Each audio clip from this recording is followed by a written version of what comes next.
মাংসৰ কাৰণে আলু ভাজি আছোঁ। খাচী মাংসত পিঁয়াজ দিছোঁ, নহৰু, আদা, পিঁয়াজ, জলকীয়া গুড়ি, হালধি গুড়ি, জিৰা ধনিয়া গুড়ি দিলোঁ, তেল দিলোঁ, তেজপাত দি ভালকৈ মিক্স কৰিম। প্ৰথমতে লং ইলাইচি দিলোঁ, অকণমান গোটা জিৰা দিলোঁ। এতিয়া পিঁয়াজ অকণমান ৰঙচুৱা হৈ ভাজিম। এতিয়া পিঁয়াজ অকণমান ৰঙাকৈ ভাজিম। এতিয়া ইয়াত মাংস দি দিছোঁ।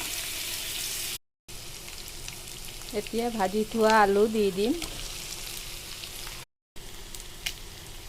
এটা গোটা ভোট জলকীয়া দি দিছোঁ আৰু লগত পানী দি দিওঁ।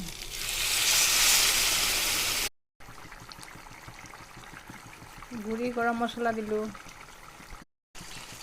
ভিডিঅ'টো ভাল লাগিলে লাইক কমেণ্ট শ্বেয়াৰ কৰিব।